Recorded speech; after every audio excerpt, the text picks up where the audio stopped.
우리가 지금 자신감 속에 있는 불가능이 어떠한 건지 큰 주제는 그겁니다. 그리고 어제 우리가 빌라도가 가졌던 첫 번째 자신감이 뭐였냐면, 중립을 나는 지킬 수 있어, 나는 제3지대를 내가 고수할 수 있어라는 생각이 있었고, 그것이 얼마나 이제 철저하게 무너지게 되는지를 우리가 살펴봤습니다. 영적인 세계에는 회색지대가 없는 겁니다. 예수님 편에 서지 않으면 결국 세상 편에 서게 되는 그런 진리를 우리가 배우게 되었습니다. 오늘은 빌라도가 가졌던 두 번째 자신감이 뭐였을까? 그것은 뭐냐면, 책임을 충분히 내가 내 어떤 요령을 가지고 전가시킬 수 있다라는 자신감입니다. 그러니까 나에게 쏟아지는 부담스러운 책임, 남에게 슬쩍이 이렇게 떠넘길 수 있다라는 착각이다라는 거예요. 오늘 말씀을 통해서 우리의 내면 깊숙이 숨겨진 이게 비겁함이죠.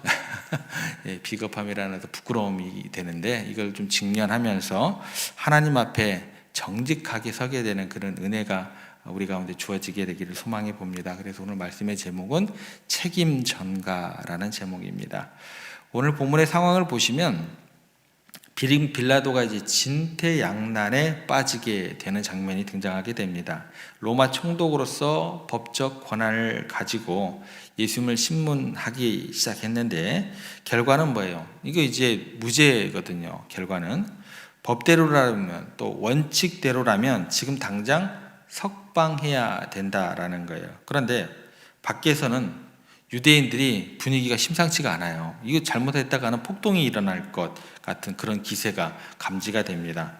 예수님을 막 죽이라고 이제 아우성치기 시작하더라는 거예요. 이 순간 빌라도의 머리가 이제 복잡해지는 거예요. 이거 내가 생각했던 이건 모습이 아닌데, 예수님을 무죄로 석방을 하자니 이 밀란이 일어날 것 같아요. 그러면 어떻게 돼요? 이거 황제에게 까딱 잘못하다가 문책을 당하게 되고 자신의 정치 생명이 여기서 끝나게 생겼거든요. 그렇다고 또 반대로 예수님을 죽이자고 이렇게 하자고 생각이 로마 법과 자신의 양심에 걸리는 거예요. 죄 없는 자를 죽였다는 오명을 역사에 남기고 싶지 않았던 그런 어떤 생각이 들게 되는 거죠. 그러니까 뭐예요? 이러지도 못하고 저러지도 못하는 상황에 처하게 되었다라는 거예요. 이때 빌라도의 머릿속에 번개처럼 스쳐가는 기막힌 묘수가 하나 떠오르게 됩니다. 그렇지, 내게 이렇게 좋은 카드가 있었지. 그 카드가 뭔지 6절에 나오게 됩니다. 6절을 보시면 이렇게 기록되어 있어요. 명절이 되면 백성들이 요구하는 대로 죄수 한 사람을 놓아주는 전례가 있더니, 이제 여기서 말하는 전례라는 것은 뭐냐면, 이제 당시 로마 총독들에게 주어진 어떤 그런 권한이죠. 식민지 백성들의 환심을 사기 위해서 이제 명절마다 죄수 한 명을 풀어주는 특별 사면, 그런 전례, 관례를 가지고 있었다라는 거죠. 오늘날로 얘기하면 뭐라 그럴까요? 광복절 특사, 이 정도 생각하시면 될 것 같습니다. 그래서 빌라도가 이제 순간 이런 좋은 카드가 있었지 하고 이 전례를 이용하기로 마음을 먹게 됩니다. 그가 생각했죠. 이제 이 전례를 떠올리면서, 이 제도를 이용하면 내 손에 피를 묻히지 않고도 예수를 풀어줄 수 있겠구나. 그리고 그것은 내가 풀어주는 것이 아니라 백성들이 원해서 풀어주는 모양새를 잘 갖추고 유대 지도자들도 나를 비난하지 못하게 될 거야. 여러분, 이게 잡일까요? 이게 정의의 실현이 될까요? 이것은 뭐냐면 정치인들이 잘하는 거죠. 정치적 계산, 자신의 책임을 회피하려는 꼼수죠. 꼼수. 절대 자기가 책임지겠다는 말 안 해요. 책임 있는 정치인, 책임 있는 리더, 이게 이렇게 힘들더라고요. 빌라도가 이 생각을 딱 함과 동시에 어떻게 하냐면 즉시로 실행에 옮기게 됩니다. 더군다나 이것을 또 완벽하게 세팅을 하기 위해서 예수님을 풀어주기 위해서 한 사람을 비교 대상으로 데리고 와요. 그가 누구인지 정확하게 이제 7절 말씀에 나오는데 이렇게 기록되어 있습니다. 밀란을 꾸미고 그 밀란 중에 살인하고 체포된 자 중에 바라바라 하는 자가 있는지라. 여기 이제 등장하는 사람이 누구예요? 바라바입니다. 바나바가 아니고 바라바. 그가 이제 어떤 사람이냐라고 이제 기록되어 있는데, 단지 배가 고파가지고 빵을 훔친 그런 좀도둑이 아닙니다. 성경은 그가 뭐라고 나오냐면 밀란을 꾸미고 살인한 자라고 정확하게 기록되어 있습니다. 오늘날로 말하면 뭐예요? 국가 전복을 꾀한 흉악한 테러리스트예요. 살인마입니다. 살인마. 누가 봐도 사회에서 어떻게 해요? 격리되어야 할 굉장히 위험한 인물입니다. 빌라도는 그러니까 이 사람을 의도적으로 데리고 온 거예요. 가장 악질적인 죄수 바라바를 죄가 없으신 예수님 옆에 딱 세워놨어요. 왜 그랬을까요? 너무나 두 사람을 딱 세워놓으면 대비가 되잖아요. 한쪽에는 흉악한 살인자 바라바가 서 있고 다른 한쪽에는 죄 없는 예수님이 서 있다라는 거예요. 그리고 이제 빌라도는 혼자 이제 확신을 했겠죠. 아무리 유대인들이 예수님을 미워해도 설마 저 살인마 바라바를 풀어달라고 하겠어? 상식이 있는 사람이라면 당연히 예수님을 선택하겠지. 그리고 나서 빌라도가 군중들에게 이제 이렇게 묻게 되는 거죠. 9절 말씀에 보시면 빌라도가 대답하여 이르되 너희는 내가 유대인의 왕을 너희에게 놓아주기를 원하느냐. 여기 나오는 질문의 의도를 좀 잘 한번 살펴보기를 원합니다. 내가 보기에 이 사람 죄가 없으니 석방하겠다. 이렇게 자기가 책임지는 말 절대 안 해요. 법기술이라고 그러죠. 이런 것들을 보고 보통. 대신 뭐라고 해요? 너희는 누구를 원하느냐? 라고 묻습니다. 이 말이 무슨 뜻이에요? 결정은 너희가 해라 라는 거예요. 나는 너희가 원하는 대로 해줄게. 이렇게 얘기를 하고 있는 거예요. 자신이 져야 할 재판장으로서의 막중한 책임, 슬그머니 어떤 사람들에게요? 제정신인 군중들에게 넘기면 돼요. 근데 지금 이 상황 가운데는 제정신인 군중이 없어요. 성난 군중들에게 떠넘기고 있다라는 거예요. 만약 나중에 문제가 생기면 빌라도는 이렇게 변명할 작정이죠. 나는 예수를 죽이고 싶지 않았다. 너희가 바라바를 원하지 않았느냐. 나는 너희 뜻을 따랐을 뿐이다. 얼마나 교묘합니까? 얼마나 비겁한 거예요. 그는 전례라는 관습 뒤에 숨었습니다. 군중들의 요구라는 핑계 뒤에 숨었습니다. 자신은 빠져나갈 구멍을 만들어 놓고 이 복잡한 상황을 모면하려 했던 거죠. 이것이 바로 빌라도가 가졌던 두 번째 자신감, 책임 전가의 꼼수가 됩니다. 사랑하는 여러분, 빌라도의 자신감이 과연 성공했을까요? 우리가 내일 더 그 결과를 정확하게 살펴보겠지만 결론부터 말하자면 철저하게 실패하게 됩니다. 진리라는 것은요, 여러분들 꼼수를 가지고 지켜지는 것이 아니기 때문에 그래요. 다 보입니다. 다 보여요. 책임은 전가한다고 해서 사라지는 것이 아니기 때문에 그래요.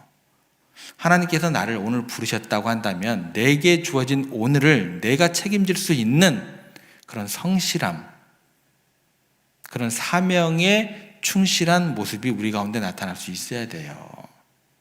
빌라도는요, 상황을 통제하고 있다고 믿었지만 오히려 이 꼼수 때문에 역사상 가장 씻을 수 없는 죄를 범하게 되는 비겁한 판결의 주인공이 됩니다.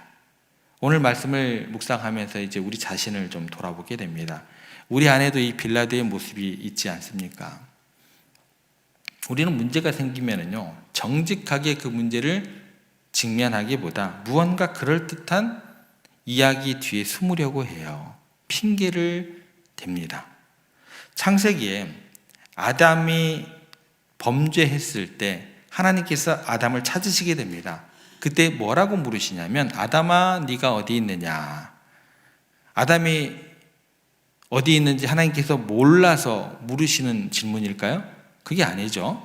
장소를 묻는 질문이 아닙니다.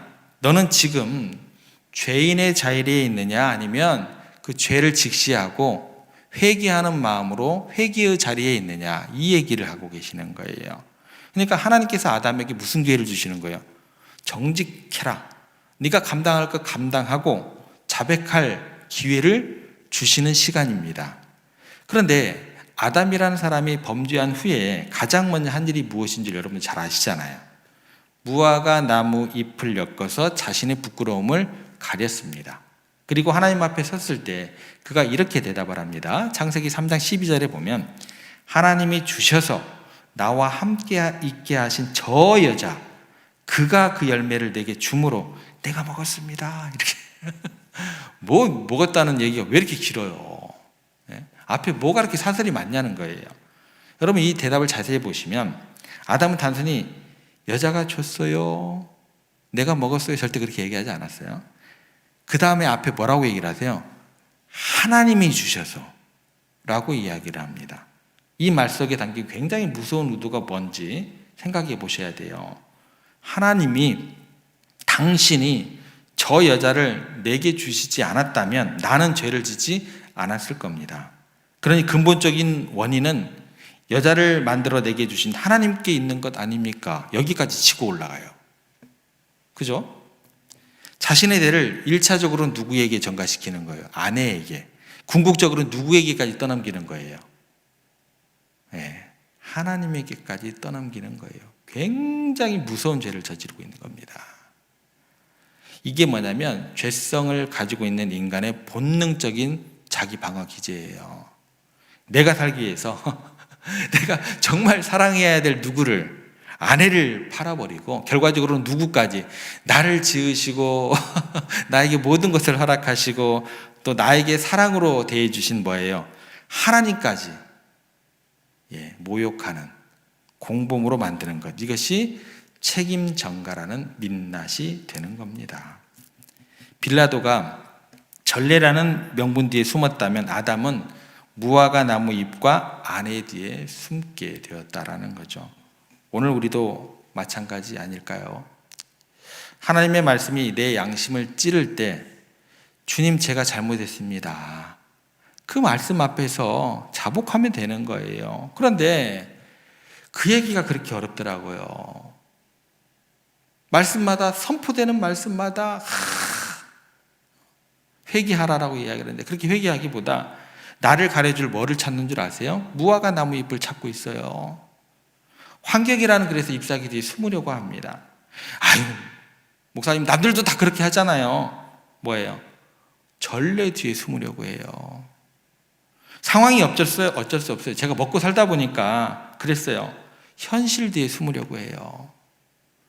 우리 집안내력이 원래 그래요. 내 성격이 원래 그래요. 뭐예요? 기질 뒤에 숨으려고 해요. 그럼 어떤 일이 벌어지는 줄 아세요? 가정에서 갈등이 생기면 당신 때문이야, 애들 때문이야 라고 책임을 떠넘기게 됩니다. 교회에서 문제가 생기면 어떤 집사 때문이야, 어떤 장로 때문이야, 어떤 제도 때문이야, 비난의 화살을 상대방에게 돌리더라는 거예요. 하지만 기억하시기 바랍니다. 하나님께서는요, 핑계를 듣고자 하시는 분이 아니다라는 거예요. 하나님께서는 그 잎사귀들을 다 걷어내시고 우리의 벌거벗었지만 그 중심을 보시기를 원하시는 분이다라는 거예요. 그리고 더 좋은 가죽 옷을 입혀주셨잖아요. 더 좋은 의의 옷을 입혀주시고 우리를 부르신 분이다라는 겁니다. 하나님은 우리가 관습이나 타인의 뒤에 숨지 않고 아무런 변명 없이 하나님 앞에 단독자로 서기를 원하신다라는 것 기억하시면 좋겠습니다. 사랑하는 성도 여러분, 말씀을 정리합니다. 자신감 속에 있었던 불가능, 두 번째가 뭐예요? 책임 전가의 불가능입니다. 빌라도는 꼼수를 쓰면 책임에서 벗어날 수 있을 것이라고 자신했습니다. 그러나 그 꼼수가 그를 영원한 죄인으로 만들게 됩니다. 그래서 신앙생활에는 여러분들 편법이 없어요. 복잡하게 머리 굴리시면 안 돼요. 단순하셔야 돼요. 상황을 그 나의 생각으로 얄팍한 수로 모면하려고 상황이 모면되지 않다라는 겁니다. 하나님 앞에서 가장 강력한 무기는 뭐냐면 정직입니다. 성실함입니다.